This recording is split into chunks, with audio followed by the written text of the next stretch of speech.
What I want to do in this video is make sure we really understand what's going on when we call our recursive Fibonacci function. So I'm going to assume that someone calls the function with an argument.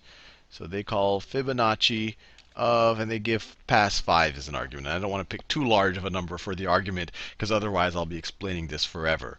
So let's try Fibonacci 5. So in this situation, within the context of this function, the parameter n right here is going to be equal to 5. So in that first pass, the parameter n is going to be equal to 5. And the way we wrote it, we said if n is less than 2, return n. Well, 5 is definitely not less than 2, so we're going to go to the else part of the if clause, or the else clause. And we say return Fibonacci of n minus 1 plus Fibonacci of n minus 2. So when I call this, it's essentially going to be reduced, if you want to think of it that way, or simplified, or I guess it would return. This thing is going to be the same thing as Fibonacci of, remember, n was 5, so n minus 1 is 4, plus Fibonacci of n minus 2. Well, in this, when we ran the function here, n was 5, so 5 minus 2 is 3. Well, these are just more function calls. So now we're going to go again. But now n is not 5, it's now 4 and 3. So let's try this out. So over here, n is equal to 4.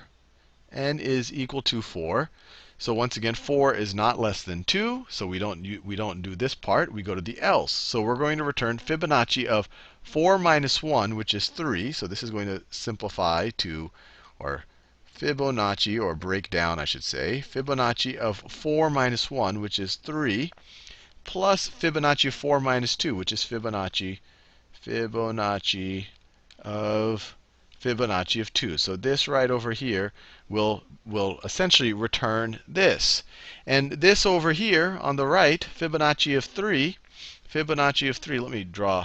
let me make it, because it's going to get jumbled up soon. So this returns the stuff in magenta, and then the stuff I underlined in green will return. N is now 3. 3 is not less than 2, so you go here. Fibonacci of 3 minus 1, which is Fibonacci 3 minus 1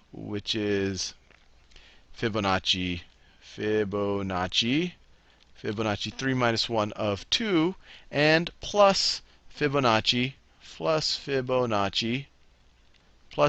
of 3 minus 2, which is Fibonacci of 1. And then we're going to go over here, and we're going to have to calculate each of these things, because these are just more calls to Fibonacci. And Fibonacci of 3, so you can see how this is getting pretty involved right now. In fact, I'm going to start writing fib, short for Fibonacci, so I don't run out of real estate. Fibonacci of 3, when you call it, n, 3 is not less than 2, so you're going to go here. That reduces to Fibonacci of 3 minus 2. So that is Fibonacci, I'll just write fib, short for Fibonacci. Fibonacci of 2 plus Fibonacci of 3 minus 2, plus Fibonacci of 1. So it reduces to that, or breaks down into that. And then over here, Fibonacci of 2, 2 is not less than 2, so we're going to have to return Fibonacci of 2 minus 1. So that's Fibonacci of 1 plus Fibonacci of 2 minus 2. So plus Fibonacci of 0. So it breaks down into those two calls to Fibonacci.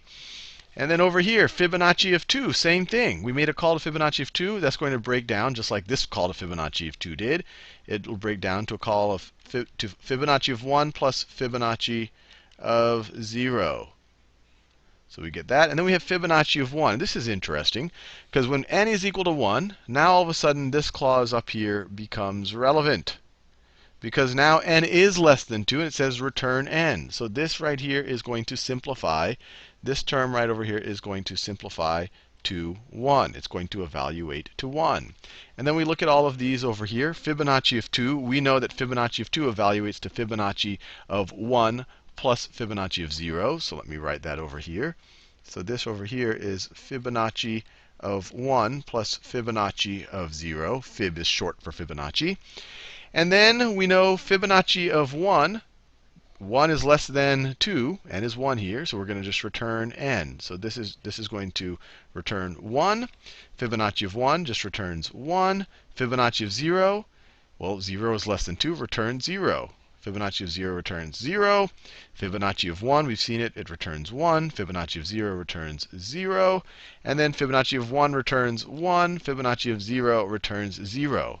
So the whole time that the interpreter is processing this recursive function call right over here, it kind of has to remember all of the previous, how it got there. Because once it eventually gets down to the base cases, it gets down to n equals 1 or 0, and actually gets a numeric response, it then has to build up to its previous response. So Fibonacci of 2 right over here, it's 1 plus 0.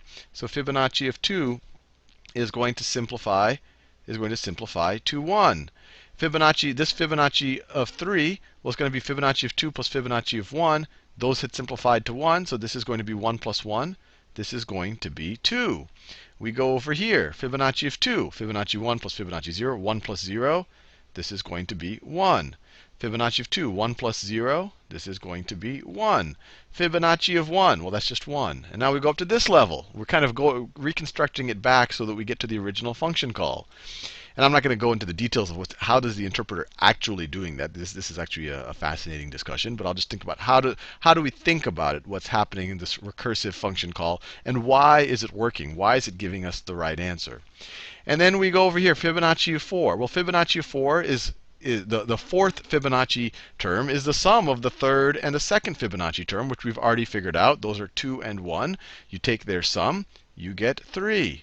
The third Fibonacci term, by the definition of the Fibonacci sequence, is the sum of the first and the second terms. The first and the second terms, those are each 1. 1 plus 1 is 2. The fifth term, the fifth Fibonacci number, the fifth term in the Fibonacci sequence is the sum of the fourth and the third terms. Those are 3 and 2. 3 plus 2 is 5. So this thing right over here is going to evaluate to 5. So hopefully that clarifies a little bit of how this recursive program is actually working. What's neat about it is it wouldn't work if you didn't define the base cases, the Fibonacci of 1 or Fibonacci of 0. Then it would just keep calling itself forever and never get anywhere. What the key with recursion is it can call itself as long as every time you call itself, it's making its way down to the base cases. So at some point, if it keeps calling itself, keeps calling itself, eventually it's going to be able to build back those calls as or it's able to get to the base case and then reconstruct what the original value is from that. And so that's why this is working.